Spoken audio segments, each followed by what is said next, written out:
Welcome to Everyday Greatness, a nice little show proudly brought to you by major sponsor ARA Group, one of Australia's greatest supporters of community projects. Everyday Greatness is a show hosted by a real human being, talking to some real people about real human issues that will help make you feel proud again of simply being a good solid Joe bag of donuts. Here's your host, Barnaby Howarth. Welcome to Everyday Greatness and thanks for listening. I'm your host, Barnaby Howarth. This is a show designed to help people realise there is greatness in being an everyday Harry Sack of rolls. Chasing perfection is like going for a surf with the sole goal of riding the ultimate wave. If you go out for a surf where the only acceptable outcome is to ride a perfect 6-foot barrelling wave with a glass face which you stay on for a couple of minutes, if you get a nice 5-foot crumbling wave and rip a couple of floaters and a 360 aerial, that won't be good enough and you'll come out disappointed. My guest today, Michael Talbot, was chasing that ultimate wave as a child, which led him to an eating disorder. Michael wanted to play in the AFL, but his natural abilities only made him a solid footballer. But Michael wanted more. He overtrained and underate to make up for any shortfalls in his natural abilities. After giving more than what he had to give while he was playing AFL in Sydney, but still not finding his perfection, Michael moved to Melbourne and played in the VFL, where there were enough talent scouts around that if he was doing something huge, they could make something happen. In a huge twist of irony, when Michael stopped trying to find perfection, his life started getting perfect. Michael started enjoying the environment around him. He worked hard at football, but he wasn't obsessing over becoming the perfect athlete. He took pride in the small things, hanging out with his friends, being more sociable, and big things started happening. Michael met the girl of his dreams, they had a dream wedding, and they now have the perfect family with their 2 young boys in Yamba. Michael wanted to be perfect, but he couldn't rise to the level he'd set for himself. Then, with nothing more than what was already inside him, Michael is now living a life a lot of people consider to be perfect. To tell us about his journey, I'd like to welcome to Everyday Greatness, Michael Talbot. Michael, welcome. Thank you, Barnes. Thank you for having me. I'm honoured to be asked to get on your show. It's epic what you've put together, and looking forward to the chat. Oh, stop it. So describe for us the man you are today. Mate, I'm content. I'm happy. I'm pretty calm, pretty laid back these days, and it's hard not to be living in Yamba on the northern New South Wales coast. Mate, I feel I'm content. Maybe the right word, but still with ambition. If that, I don't know if that's a juxtaposition or not. Content with ambition. Let's run with that. That sounds perfect to me. So when you were a teenager and chasing perfection, describe the man you wanted to be when you were striving for being the perfect athlete then. I think, as a teenager, I mean, it's 25 years ago now, kind of at that point where I, was seriously wanting to make the AFL, and that was my sole focus. And when everything went kind of in that direction and had that focus, I kind of, I thought I had a clear sight of where I wanted to go, but I did lose. I lost. There was something that went adrift, but I just wasn't. I guess unfocused. The more focused I thought I was becoming, I was actually becoming less focused, and the opportunities became further and further away. But it took me a while to realise what was going on. So what extreme lengths were you going to in your pursuit of trying to be a perfect athlete? Mate, I guess I was doing things that, the books and coaches and whatnot were saying, this is what you need to do to get to the AFL, to become a great athlete. to become a perfect athlete to achieve what I wanted to achieve. I was running every day, and not eating fat. Back in the mid-90s, it was low fat, keep your exercise up, low fat.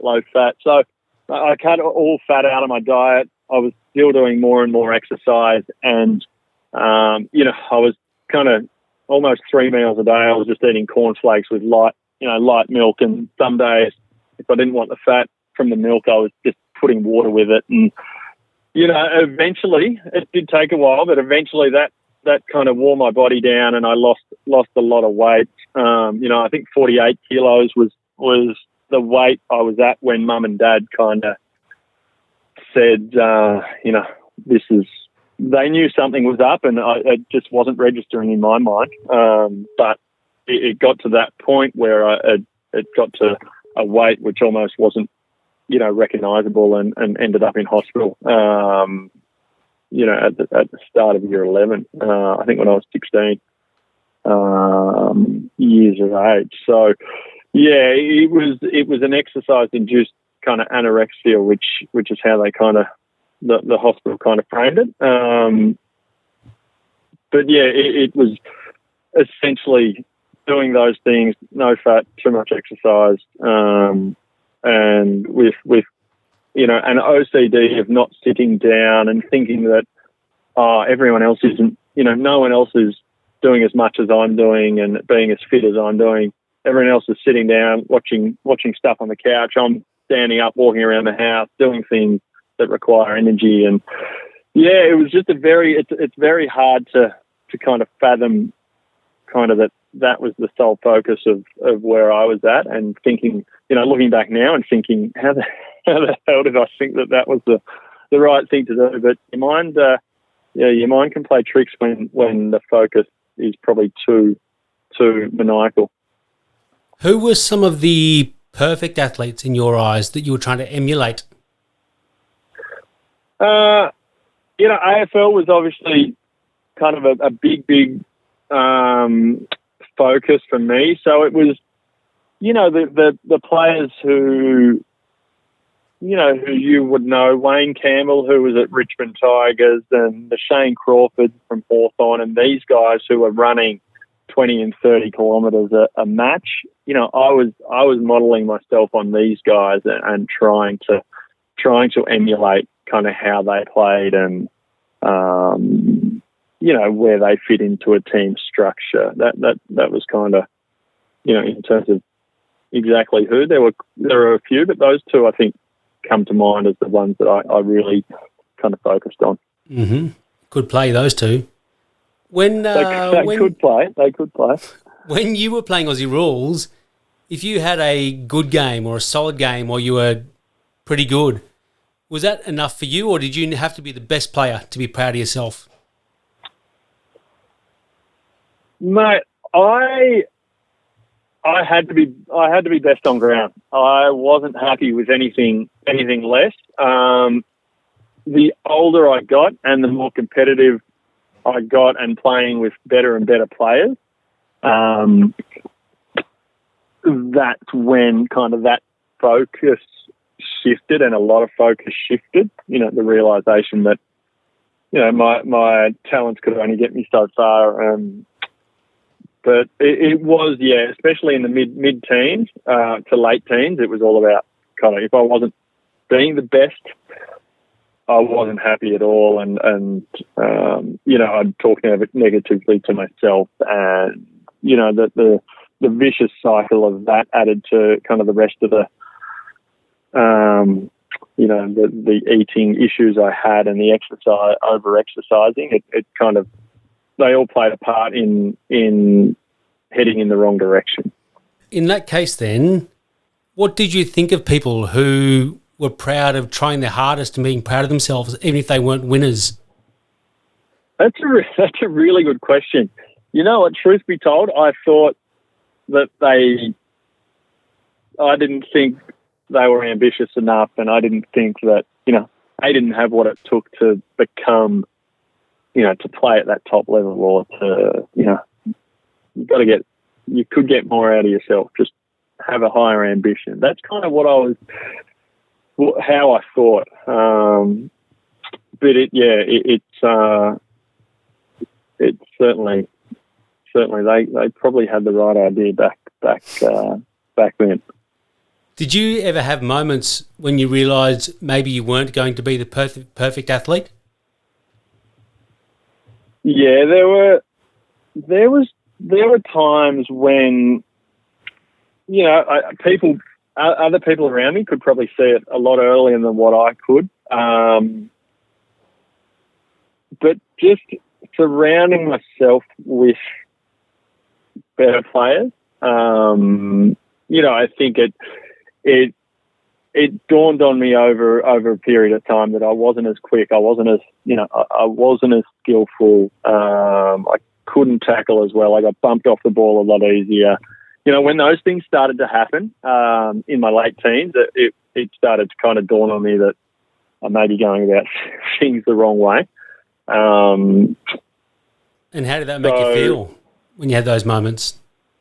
Yeah, it was devastating because I felt I knew what I was doing wrong, and I knew that hitting those targets and becoming perfect, you know, the way I was doing it wasn't working, but it was extremely hard for me to change those ways.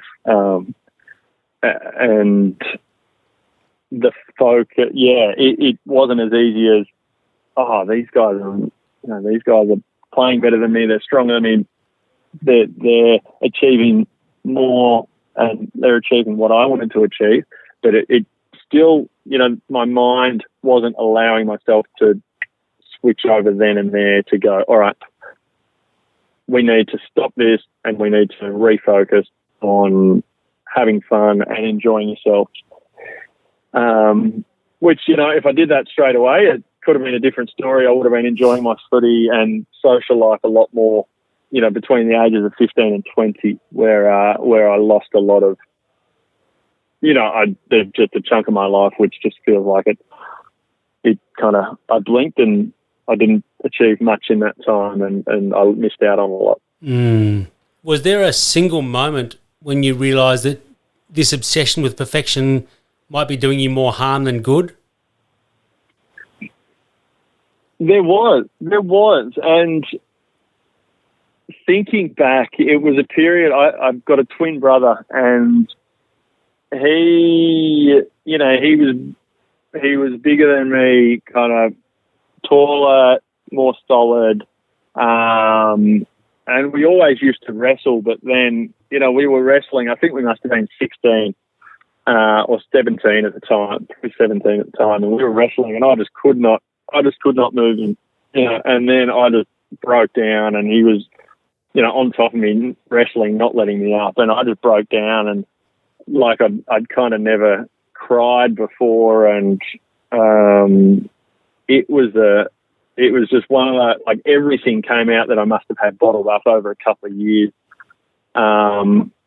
And from that point, I kind of knew I needed to change my kind of the psych of where, you know, the psychological boundaries that I kind of put in place. I needed to change how I was thinking, but it still took a couple of years after that of constant work to get to a place where I was comfortable and manageable, you know, being able to manage those thoughts and you know, the strive that I, you know, that kind of focus that I had for perfection. It still took a while after that, but that was a point that kind of really flicked the switch. Mm-hmm. Nice work, Rick. And you're a good wrestler. So how did your life start changing when you relaxed and took the pressure off yourself? I guess I started accepting help with an amazing family around me. You know, mum, dad, sisters, brother. They put up with a lot, and being a father now, you know, I can only imagine the hell I kind of put mum and dad through. And it was just accepting and starting to realise what I was doing was making everyone else around me upset and affecting their lives. That's kind of when I kind of realised. So, yeah, I ended up in hospital for six odd weeks. Potentially could have been more. Putting on that weight as well to a healthy weight it was kind of where I should have been at as a 17-year-old. And then just working on myself in terms of just a different focus, different dreams, different goals. It took a few years, but the point where it really, I guess the thing that really helped was realizing as a kind of, as a 20-year-old, so even a few years after hospital, just changing my scenery, moving from home over to the US to do a ski season in California, and coming back, moving to Melbourne, and just saying to myself, all right, I'm fit, I'm healthy, I'm bigger, I'm stronger, I'm going to give footy a crack. And if I don't make it, I'm happy with that. If I do, great. But I kind of just had these goals set that I wasn't as maniacal about, but failure wasn't scaring me as it used to. But the change of scenery, just getting out of the house I grew up in and all those problems that happened essentially in that environment, in that house, physical house, I think just changing the physical location made a massive difference. That's like it. Give it a crack. I like it. So, Yeah, what advice yeah. would you give to any kids who are obsessing over trying to be perfect? Is it worth it?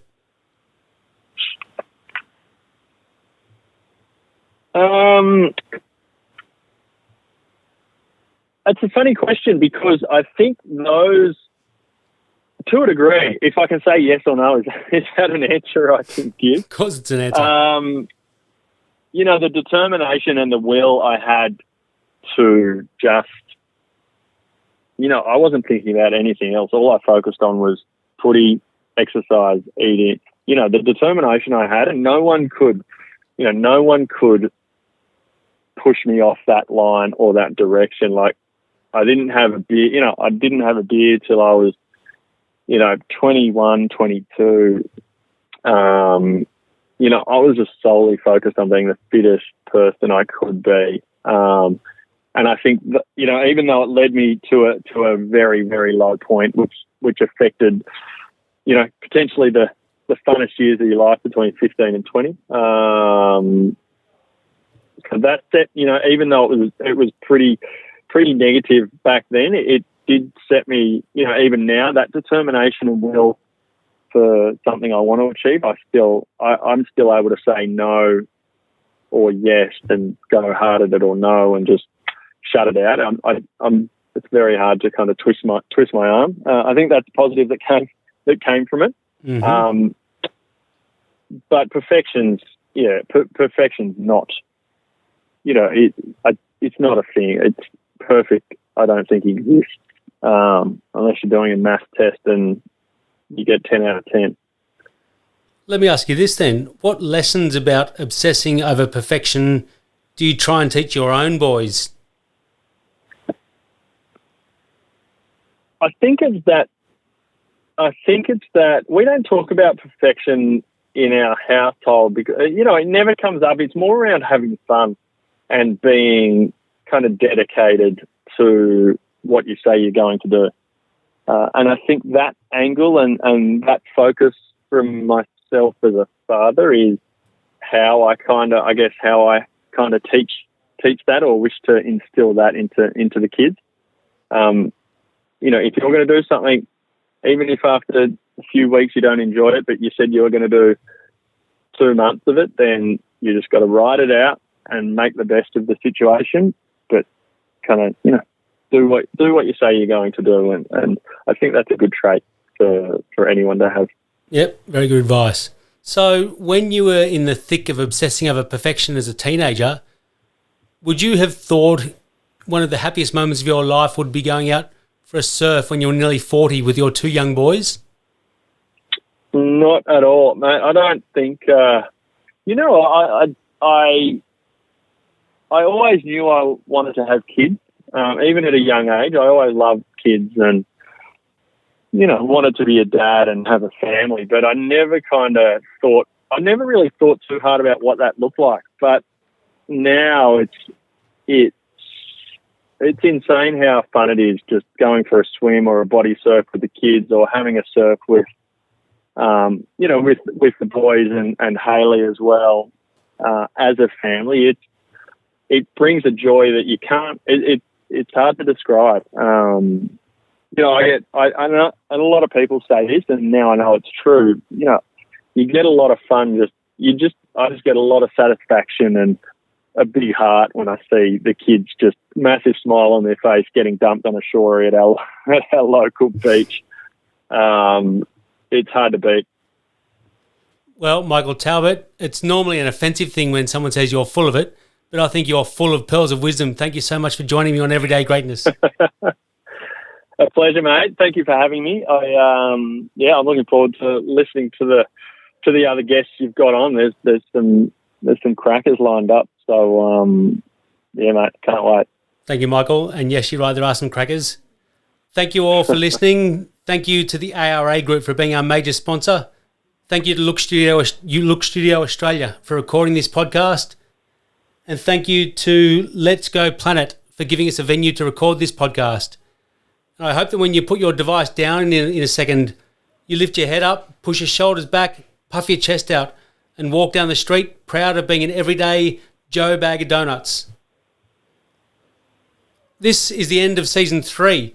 I hope we've helped you overcome some challenges you faced in your life as a real human being, and that you don't underestimate that the tiny kind things you do are helping you build the resilience inside you, your community, and your family. In a world where people feel they have to be the best to be proud of themselves, I hope Everyday Greatness has helped you feel proud to be a real human being.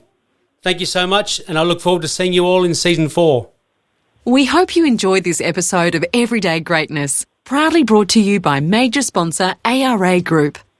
If you'd like to stay up to date, check out our pages on Facebook and Instagram, or to listen to more episodes, go to everydaygreatness.com.au or wherever you get your podcasts.